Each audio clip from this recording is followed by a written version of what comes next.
और अब एक और बड़ी खबर आपको बताती हूं, जो ईरान की अमेरिका को चेतावनी देखने को मिली है।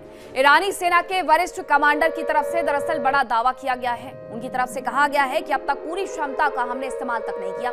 ईरानी कमांडर ने सिर्फ ये नहीं कहा है कि हमने पूरी क्षमता का इस्तेमाल नहीं किया, बल्कि पूरे युद्ध के दौरान इसी बात को दोहराया गया है कि हम अभी तक अपनी अधूरी क्षमता का इस्तेमाल कर रहे हैं। 50% मिसाइलें अभी भी मिसाइल सिटी में पड़ी हुई हैं और यही बात फिर से ईरानी कमांडर दोहरा रहे हैं।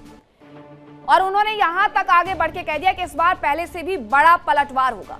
ईरान सीधे सीधे अमेरिका को चेतावनी दे रहा है, धमकी दे रहा है और बता रहा है कि अगर अपनी हरकतों से बाज नहीं आओगे तो तैयारी हमारी भी पूरी है। सीज फायर जो हुआ था वो इसलिए नहीं हुआ था कि चुपचाप से बैठे रहे, बल्कि इसलिए हुआ था ताकि हम अपनी तैयारियों को और ज्यादा मजबूत कर सके, और हमने कर लिया। अब इसी बात का दम दिखा रहा है ईरान और कह रहा है कि हम इसके बाद अगर अमेरिका ने पलटने के बारे में भी सोचा तो और बड़ा पलटवार करने वाले हैं। अभी तक हमने जो युद्ध लड़ा वो पूरी क्षमता के इस्तेमाल के साथ लड़ा ही नहीं है। तो ये उनकी तरफ से कहा जा रहा है, किया जा रहा है। अभी भी यानी आगे आने वाले वक्त में अगर ये MOU साइन नहीं किया गया तो सीधे सीधे हमले की तैयारी दोनों देश करके बैठे हुए हैं। अब ईरान को लेकर के इटली की PM मेलोनी का बड़ा बयान सामने आया है। हॉर्मुज से टोल वसूलने हम नहीं दे सकते हैं। जॉर्जिया मेलोनी ने सीधे कह दिया कि हम कोई टोल नहीं देने वाले हैं, और ऐसा हुआ तो सभी स्ट्रेटेजिक ट्रेड रूट हथियार बन जाएंगे। US और इटली के रिश्ते आपसी सहयोग के आधार पर बने। मेलोनी ने साफ इनकार कर दिया है कि इटली हॉर्मुज से गुजर करके वहां से कोई टोल नहीं देने वाला, और अगर ऐसा हुआ तो दुनिया भर में जितना भी स्ट्रेटेजिक ट्रेड रूट है वो आप ये समझ लीजिए कि हमेशा के लिए दूसरे देशों को भी एक हथियार दे देगा, हाथ में थमा देगा कि अपना दबदबा कायम करना है तो इन स्ट्रेटेजिक ट्रेड रूट पर अपने हिसाब से ऑन ऑफ वाला एक स्विच लगा दीजिए।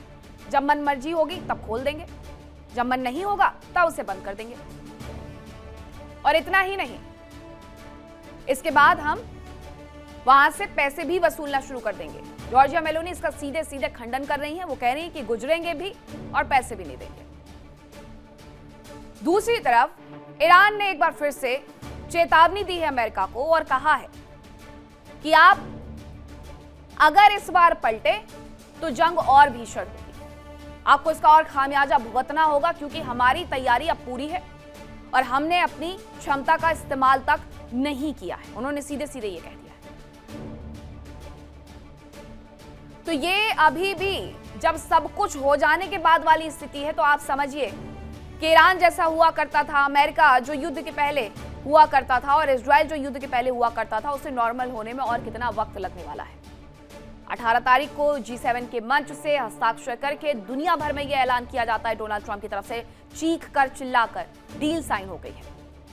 डील साइन हो गई है लेकिन डील लागू नहीं हुई है। दोनों बातों में बहुत फर्क है। स्विट्जरलैंड के जिनेवा में बातचीत हुई 18 घंटे तक, उसके बाद भी ढाके 3-0 बात वाली स्थिति है। लेकिन अब आगे क्या सच में ईरान की तरफ से जो धमकियां दी जा रही हैं वो उसे इस्तेमाल करने वाले हैं, या फिर अमेरिका जैसा कह रहा है कि इस बार हम बड़ी सैन्य कार्रवाई करने वाले हैं, वो उस पर आगे बढ़ने वाले हैं। ये जो ढाक के 3 बात वाली स्थिति इनके बीच में बनी हुई है, उसकी वजह से पूरी दुनिया फंसी हुई नजर आ रही है। हॉर्मुज जब ब्लॉक था तो दुनिया भर में 1.15 अरब बैरल तेल गायब हो गया मार्केट से। वो वहां तक पहुंचा ही नहीं क्योंकि हॉर्मुज ब्लॉक था। और जब ये तेल वहां से पहुंचना शुरू होगा अलग अलग देशों तक, तो एक बात तय है कि आपकी गाड़ी में पड़ने वाला डीजल पेट्रोल महंगा होने वाला है।